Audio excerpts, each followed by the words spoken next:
उनके अनुयायी और वो खुद और मैं स्वयं सीबीआई जांच की मांग करते करते 6 वर्ष हो गए हैं। 2014 से 2020 चल रही है, लगभग 6 वर्ष होने जा रहे हैं जो सीबीआई की जांच की मांग कर रहे थे। तो क्यों रुकी है ये सीबीआई जांच? ये तो आप बताएंगे ना, मीडिया ने क्यों रोक रखी है। मीडिया तो जो चीज़ चलाना चाहती है वो चला लेती है, मीडिया जैसा करवाना चाहती है मीडिया करवा लेती है। जब सीबीआई जांच हो जाए तो क्या दूध का दूध पानी का पानी नहीं हो जाए? सीबीआई जांच है तो हमारे देश की है ना, और हम विश्वास करते हैं उस पर। इसका मतलब हम विश्वास तो करते हैं ना अपने संवैधानिक सिस्टम पर। सीबीआई जांच की मांग नहीं पूरी नहीं हो पा रही। जंतर मंतर पर प्रदर्शन हुआ, आंदोलन हुआ, इतनी जगह किया, सबने मांग की, चिट्ठी लिखी, देश के मामले में राष्ट्रपति जी को चिट्ठी लिखी, सीबीआई को चिट्ठी लिखी, कोर्टों को चिट्ठी लिखी, धरना प्रदर्शन मांग सब कुछ की, और हो क्या रहा है? देशद्रोह का केस लगा दिया। जबकि संत रामपाल दास जी महाराज के जो समर्थक नेपाल से आए हुए थे, जो इस देश के नागरिक भी नहीं, यहाँ के रहने वाले भी नहीं, लेकिन उन पर भी देशद्रोह का केस लगा दिया गया, वो भी देशद्रोही बना दिए गए। 14, 15, 16, 17, 17.5 साल के बच्चे, उन पर केस लगा दिया गया देशद्रोह। कितने बच्चों को तो मैंने 2014 के बाद 15 तक 1.5 साल में उन बच्चों को जुवेनाइल डिक्लेयर करा पाया, उन्हें जुवेनाइल घोषित किया, तब वो बाहर हुए। कितने लोगों के हाथ पैर कटे टूटे, खुद ही वही इंजर्ड, वही शिकायत करता, और उन्हीं को मुलजिम बना दिया गया। उन्हीं की पत्नी मरी, उन्हीं की मां मरी, उन्हीं के सुसंगत में आए थे, जो सेवादार थे, जो भक्त थे, जो फॉलोअर्स थे, जो सत्संग में आए, जो अनुयायी आए, उन्हीं के परिवार वाले मरे, उन्हीं को शिकायतकर्ता बना दिया गया, उन्हीं को मुलजिम बना दिया गया। तो ये सारा प्रोसेस हुआ है, मिसकैरेज ऑफ जस्टिस हुआ है, अन्याय हुआ है, एक संत के साथ अन्याय हुआ है, ये सब मानते हैं। लेकिन उसको कोई सुनने, उसको कोई समझने, उस पर कोई ध्यान देने की बात नहीं करता है। ये दुख है। रामपाल जी ने ऐसा कौन सा अच्छा काम किया है जो उनके सपोर्ट में लोग खड़े हो? आप मुझे ये बता दीजिए, मीडिया बता दे, इस देश की मीडिया बता दे, कहीं की मीडिया बता दे, संत रामपाल दास जी महाराज ने गलत क्या काम किया है? क्या गलत काम किया है? गलत किया तभी तो जेल में है। क्या गलत काम किया? एक केस में ना पेश होने की बात कही गई। चलिए, इस देश में कितने लोग भगोड़े हैं, कितने लोगों के वारंट जारी हैं, कितने लोगों के गिरफ्तारी वारंट जारी होते? जामा मस्जिद के शाही इमाम अब्दुल्ला बुखारी के ऊपर कितने केस हैं आपको पता है? शाही इमाम अब्दुल्ला बुखारी के कितने वारंट किन किन कोर्टों में चल रहे आपको पता है? उनकी कंप्लायंस आप करवाएंगे? इस देश की मीडिया चलाएगी? क्या कोई देश का पुलिस अधिकारी ऐसा है जो जामा मस्जिद की 4 सीढ़ियां चढ़ के वारंट की तामील करा दे? नहीं कराएंगे। कोई हाई कोर्ट नहीं कराएगी, कोई पुलिस अधिकारी नहीं कराएंगे, कोई न्यूज चैनल नहीं चलाएंगे। लेकिन रामपाल जी, जो कि अहिंसक प्रवृत्ति के संत, जिनकी हिंसा कहीं दूर तक नहीं आई, उन पर वहां लगा दिया, उन पर देशद्रोह का केस लगवा दिया, उन पर ये सारी साजिश रचवा दी, उनके लिए षड्यंत्र रच गया, उनके लिए ये सारी समस्या पैदा कर दी गई। तो सारा जो इस देश में हुआ है ये मिसकैरेज ऑफ जस्टिस है। और उनके करोड़ों फॉलोअर्स आज भी भारत के संविधान, मैं खुद भारत के संविधान, न्यायपालिका पर विश्वास करता हूं, भरोसा करता हूं, करता रहूंगा, पूरे जीवन करता रहूंगा, भारत के संविधान को पूछता रहूंगा, हाथ जोड़े खड़ा रहूंगा, फूल माला चढ़ाता रहूंगा। और निकलेगा एक ना एक दिन ऐसा आएगा जो इस देश के सारा सिस्टम, सारा तंत्र कहेगा कि संत रामपाल दास जी निर्दोष हैं, निर्दोष थे। क्यों? कारण क्या है? क्या ये सत्य नहीं है कि उन्होंने दहेज रहित शादियां करवाई? क्या ये सत्य नहीं उन्होंने जाति, हमारी धर्म है मानव जाति, हमारा धर्म है जाति नहीं कोई न्यारी, मानव धर्म पे विश्वास किया, हिंसा पे विरोध किया उन्होंने? क्या ये सत्य नहीं उन्होंने नशा मुक्त समाज के निर्माण के लिए अपने को समर्पित किया? क्या ये सत्य नहीं है ज्ञान गंगा पुस्तक के द्वारा, जो उनकी पुस्तक है ज्ञान गंगा, और विभिन्न पुस्तकें लिख के उन्होंने समाज को जोड़ने के लिए काम किया, अंधविश्वास को हटाने का काम किया?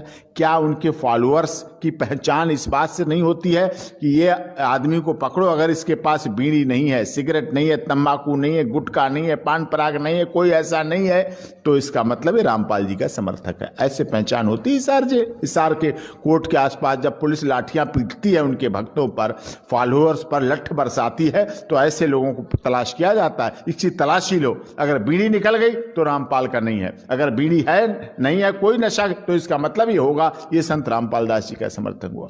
आज हमारे देश के उत्तर प्रदेश जैसे बड़े राज्य के मुख्यमंत्री माननीय योगी आदित्यनाथ जी ने उत्तर प्रदेश से पान पराग गुटखा ये सब फैक्ट्रियां बनाना बेचना सब बैन कर दिया, पूरी तरह से बैन किया। क्यों? बिहार में शराब बंदी की गई ना, सरकारें वही काम कर रही हैं जो संत कर रहे हैं, सरकारें वही काम कर रही हैं जो संत रामपाल दास जी कर रहे हैं। जब वो कर रहे हैं ऐसा, जब वो कर रहे थे ऐसा, जब उनका काम ऐसा था तो उन्हें समाज का निर्माण करने वाला, समाज को जोड़ने वाला, समाज को दिशा देने वाला, समाज की दुर्दशा संभालने वाला क्यों नहीं माना जा रहा है? क्या कारण है? 6 साल से जुडिशियल कस्टडी लगभग होने जा रहे हैं, न्यायिक है, कब तक आप रखेंगे? अगर आप रिलीज कर देंगे, कंडीशनल बेल दे देंगे, हम मांग करते हैं, चिट्ठियां लिखी जा रही हैं, पत्र लिखे जा रहे हैं, सुप्रीम कोर्ट की गाइडलाइन है कि अगर उन्हें रिलीज कर दिया जाए, हार्डकोर क्रिमिनल को आप छोड़ रहे हैं, हैबिचुअल प्रोफेशनल ऑफेंडर को छोड़ रहे हैं आप। क्या संत रामपाल दास जी के परिवार पर इन केसों के अलावा इस भक्ति भाव के रास्ते पर आने से पहले का कोई केस है? उनके खानदान पे कोई केस है? किसी तरह की कोई लीगल है? हैबिचुअल है, प्रोफेशनल है, लेकिन जो प्रोफेशनल हैबिचुअल ऑफेंडर हैं, पीढ़ी दर पीढ़ी चले आ रहे हैं, उनको तो आप रिलीज कर देते हैं। इनको इसलिए नहीं रिलीज करते हैं, राजनीतिक आ जाती है, सत्ता आ जाती है, सत्ता से जुड़ी हुई बात आ जाती है। तो संतों के साथ सत्ता का खेल नहीं होना चाहिए। संत हमारे देश की परंपरा रही है, वैदिक रीत रही है, वेद पुराण उपनिषद रहे हैं, हमारी ऋषि परंपरा रही है, ऋषिकुल गुरुकुल की परंपरा रही है। हमारे देश के पहले तो राजाओं के राज दरबार में बिना ऋषि मुनि के दरबार नहीं चलता था, ऋषि मुनि की आवश्यकता रही है, तब हमारा देश सोने की चिड़िया जगत गुरु था। आज तो फिर से मोदी जी सोने की चिड़िया जगत गुरु बनाने के लिए संघर्ष कर रहे हैं, उसको बढ़ाने के लिए कर रहे हैं, फिर से प्रयास कर रहे हैं। हमारा देश सोने की चिड़िया जगत गुरु रह चुका है, पहले रह चुका है, रहा था, आज फिर से उसे बनाने की बात कर रहे हैं। तो ये हमारे देश के सिस्टम को सोचना चाहिए, तंत्र को सोचना चाहिए। और संत रामपाल दास जी के इस केस नहीं बल्कि सत्य के लिए सत्ता से, सिस्टम से संघर्ष का बड़ा नाम है, संघर्ष की पराकाष्ठा है, और ये लड़ाई वो लड़ रहे हैं। उन्होंने भी कहा, अभी भी मैं पीछे जेल में मुलाकात की थी तो उन्होंने कहा बचाव में ही बचाव है। उन्होंने इसका उपाय दिया कि बचाव करिए, बचाव कीजिए। और उनके तो ज्योतिषी भी कह चुके हैं कि ऐसे ऐसे बातें आई हैं सामने, बहुत सी बातें हैं जिन्हें आप जानते हैं, सोशल मीडिया पे भी चल रही हैं कि कोरोना बीमारी के बारे में, जिसमें आप जानना चाहते हैं क्या कोई संत, क्या कोई ऐसे पद का प्रतिष्ठित व्यक्ति जिसे लोग अपना परम पिता परमात्मा परमेश्वर मानते हों, भक्ति में रहते हों, वो अपनी संतान का, वो अपने बच्चों का, वो अपने परिवारों का, वो अपने लोगों का अहित चाहेगा, उनका बुरा चाहेगा? वो चाहेगा देश में कर्फ्यू लगा रहे, वो चाहेगा लोग अब काम धाम पे ना जाएं, वो चाहेगा अर्थव्यवस्था डामाडोल हो जाए, वो चाहेगा हमारे देश को भी और देशों की तुलना की तरह माना जाए।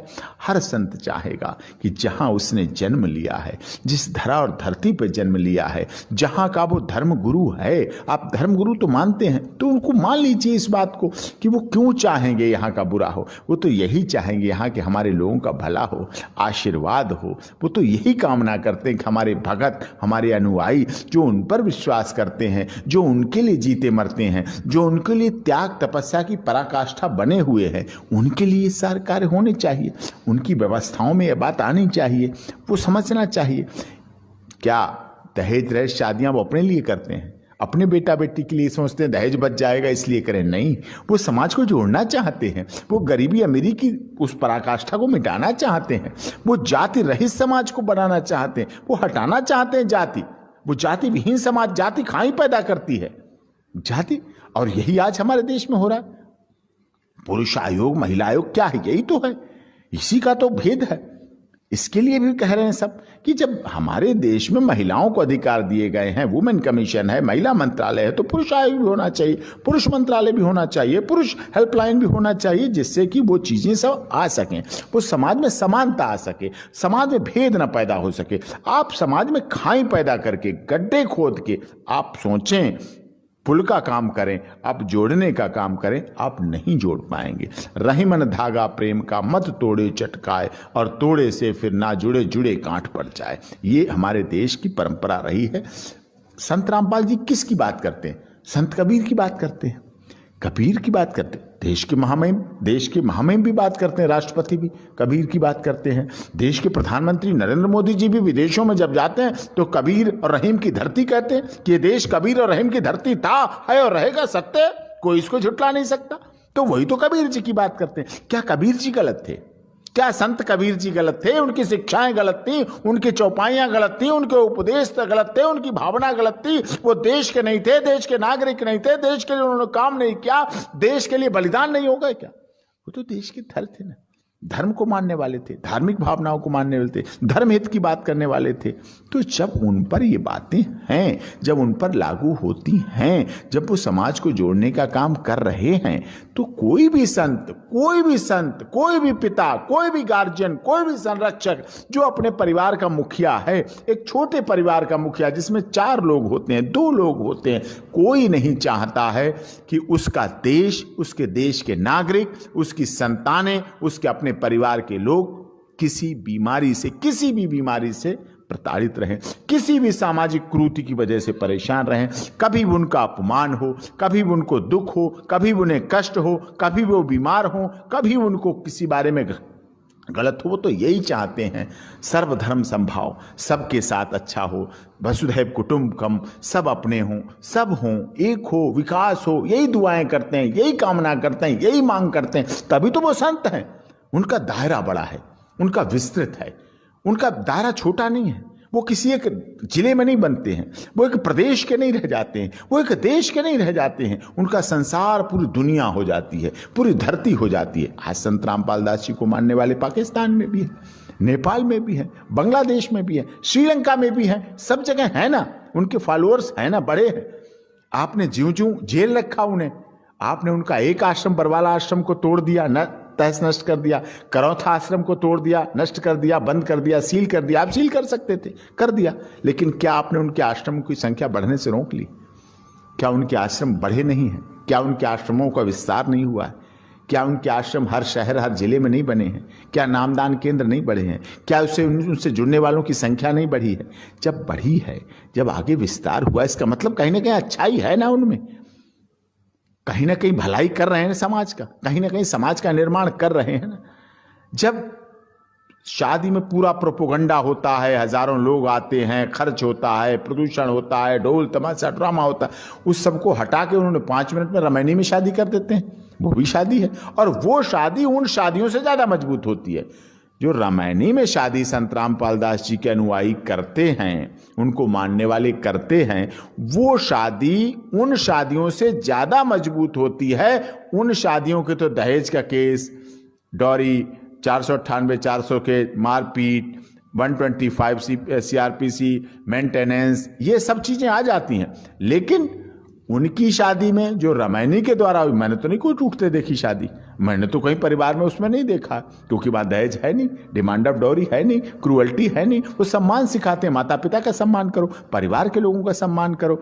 जब दहेज की भूख होगी नहीं तो सम्मान की बात रह जाएगी। तो कोई लड़की इस देश में नहीं चाहती उसका घर परिवार टूटे, लेकिन हमारा सिस्टम है ऐसा, कानूनों का मिसयूज होता है, कानूनों का दुरुपयोग होता है। जब मिसयूज होता है, दुरुपयोग होता है, तो एक देखती है वो दुरुपयोग कर रही है, दूसरी देखती है वो दुरुपयोग कर रही है, फिर वो कहती है हम भी करें, लो हम भी दुरुपयोग करें, हम भी इसको नष्ट करें। तो हमारा समाज का ढांचा टूटता है, और जब हमारा समाज का ढांचा टूटता है तो हमारा समाज नीचे गिरता है, ऊपर नहीं उठता है। और कोई भी संत अपने समाज को, जहां वो जन्म लिया, जहां उसका आश्रम है, जहां लोग उसकी संगत है, जहां उसके सत्संग होते हैं, जहां उसके नामदान केंद्र हैं, वो नहीं चाहता कि उसका समाज टूटे। वो चाहता है उसका समाज बढ़े आगे, उसके अनुयायी बढ़े आगे, उसके फॉलोअर्स बन गए, वो आगे उसको बढ़ाए। जैसा कि अभी आप बता रहे थे जामा मस्जिद के बुखारी साहब जो हैं, तो इसको आप किस नज़र से देखते हैं? हिंदू मुस्लिम की नज़र से देखते हैं, किस नज़र से देखते हैं? मैं इस देश के सिस्टम की नज़र से देखता हूँ। मैं देखना चाहता हूँ कानून क्या सबके लिए बराबर है? क्या कानून का नियम, सिद्धांत, CRPC, IPC सबके लिए बराबर आप ये भी बता रहे थे ना कि उसकी सीढ़ियों पे नहीं चढ़ते हैं ये, और वही रामपाल जी को पकड़ लेते हैं। रामपाल जी को पकड़ लिया क्योंकि वो एक आश्रम में अपने बैठे थे, बीमार थे, संत रामपाल दास जी बीमार थे, मेडिकल ट्रीटमेंट चल रहा था।